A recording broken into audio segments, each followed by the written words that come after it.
You were sitting beside Toshinori, waiting for your response as he attempted to call Aizawa in 13. Though you did not have a class to attend to, you have been waiting for your preternaturally exhausted boyfriend to get out of his class.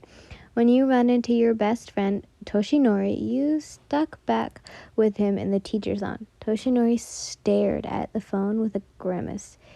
His blue eyes, I'm not saying orbs, his blue eyes really full of concern. I'm not getting an answer from either of them, he said, glancing back up at you. Granted, they are running your class. You bit your lip hard, shaking your head as your fist tightened. I'm so concerned, Nori, you exclaimed in a strained voice. What if something happens? What if the press finished the other day? What if... Hey, he said in a comforting manner, placing a slender hand against your shoulder. You know how strong Aizawa is, and if there's an accident, the alarm should go off. It doesn't change the fact that I'm concerned either, but you're exhausted from the day. You chimed in and I cannot speak, against your features. I mean, I could go down there myself. Aizawa may get a little parented bed if I interrupt a well-running course, but I have this striking feeling in my stomach. Unfortunately for you, as you were about to stand to leave the teacher's lounge, the principal came in, addressing the two of you, before brewing some tea. Time skip. Danger. Your mind clouded with the thought.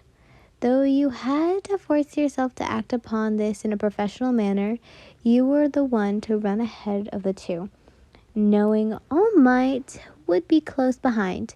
It may have taken a half hour to get out of the teacher's lounge, but who knows if it would have gone out earlier if you had been able to get in. Your quirk allowed you to take the form of a cheetah-like creature, adapting the ability of such. Though you may have been useful, even you knew that you would be no match for an entire league of villains. You needed your best friend behind you, but you also needed your love to be right there. As you entered, the scent of blood filled your nostrils. You took no time running to the source, but unfortunately for you, you were unable to grab Aizawa and leave the place. Nuzzling him gently, piercing cat-like eyes glared at the villain that was going after those children. Though you may have not known their names, you still came with a vigorous bite to match their speed, not to mention heavy, sharp paws. All I have to do is hold them until All Might shows up, you thought to yourself as you growled for the children to stay back, taking all three villains at once. It was practically suicide, but you called for them to take Aizawa to safety while you held them off. Thankfully, your enhanced hearing allowed you to hear the children taking him away after the initial shock. Nothing in the files said anything about a cat. The strange villain with a hand upon his body said, I doubt you will be concerned for us, though. No one's even heard of you. I'm not the one for the spotlight, you creep. You seethed as you worked to land another attack, trying to keep the attention of all three villains. But you're already made plenty of mistakes today. Underestimating me can just be added to your list. It didn't take long for your best friend to show up, nor did it take much longer for him to send the strange creature Nomu flying through the ceiling of the USJ using Plus Ultra. Sorry, I forgot the name. Once help arrived, the villains were quick to be destroyed. It took a while before you were able to safely sneak off All Might as quickly as you could before escorting the children and the injured out of the facility. Nothing was ideal, and you scooped your boyfriend into your own arms to carry him to the nurse with tears in your eyes, but you could not help holding that sigh of relief until later on. No one questioned your providence as you stuck by Aizawa's side, though through his recovery. Visiting hours had not mattered for a pro hero, especially if they accorded for the tears that often stained your eyes. The damages that Aizawa sustained were questioned to possibly cause permanent damage to his eyesight, and you planned not to leave his side until he woke up. Toshinori yet tussulated young Midoriya had visited Aizawa on day 3 of his recovery. Once the two of you saw, they sat beside you. You were thankful that 13 was already sent on their way, as the 3 of you sat beside the recovery bed, Toshinori being able to stay in his normal form. Everything had been silent, your hands holding your best friends, I said boyfriends, but best friends, as tears welled in your eyes.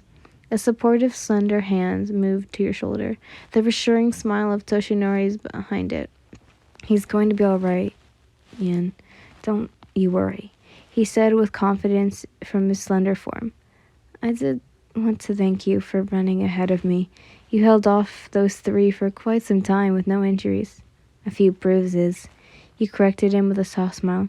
But I wish we got there sooner. Those kids you guys have been teaching are quite explanatory, though. You moved your gaze over to the messy-haired Midoriya. Especially you, kid. No wonder Nori chose you. You show some great potential. Thanks. He quickly blushed. A large smile pulled against his face. So, you're Mr. Aizawa's wife/husband? If you don't mind me asking, what exactly was your quirk? Is it some kind of cheetah powder? Power. You let out a soft giggle, rolling your eyes. His girlfriend/boyfriend, you corrected. But on that second note, you're correct. My quirk is the morphic genetics of a cheetah. Ian also gets a fierce temper. You could hear your boyfriend grumble in a painful tone, clearly waking up. You felt your lips curl into a smile as your gaze moved back to Aizawa, quickly met with oxen gaze. Glad to see they didn't knock your sense of humor out of you, he teased softly, though your eye-colored eyes gazed since he had examined months of your concern as you stared down upon him. How are you feeling? Exhausted, he mumbled out, though he moved up to grip your hand tighter as the oxen gaze moved to the others. I extended my thanks to you all night, but if I have a minute alone with Ian. The slender male stood, motioning for Midoriya to follow him out. Ian, Aizawa, if either of you need me, you know where to find me, the blonde said in an exhausted tone as he waved the two of you off, guiding Midoriya with him out. I fear what's to come, he mumbled, moving so you could sit upon the recovery bed beside him. As he sat beside him, he wrapped his arms around your waist, laying you down at his head rested upon you. You risk your own life to come and save me. You chuckled softly as you ran gentle fingers through his black locks, staring down fondly upon him. I had Nori as backup, even if he should have been there sooner. You reassured him softly. I know you're insanely talented, love, but as soon as your student informed us how many had shown up, I was still worried about you. And the others, of course. Though I'm sure I caught very little of your battle. I heard you take care of the kids and have them get me, he mumbled as he held you close. The Nomu they had with them. I can't erase his quirk. I'll presume you erased 1 or 2 of his quirks, you whispered, but he sounded like an experiment monster. There's no telling what they'll have up their sleeves in the future, with them so hell-bent on killing Nori. I'm sure the road ahead won't be easy. Aizawa let out a sigh as he curled more into you. You know, I love you, right, Ian? He said in a serious tone. I just, in our line of work, I don't want you to ever leave anything unsaid with you. You pursed your lips as you gazed down at your oxen-eyed boyfriend. And barely above, in a whisper, you replied, I love you. Always, Aizawa. And I know I must lost you, and that hurts more than I could even begin to imagine. He moved himself upwards, lazily placing a kiss against your lips before lying back down upon you.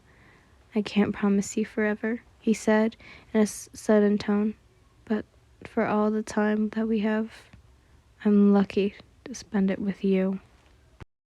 I kind of want to apologize because I did have some mess ups in this, so I'm sorry for my little mess ups. But anyways, I hope you guys enjoyed this. Bye, lovelies. I love you all so much.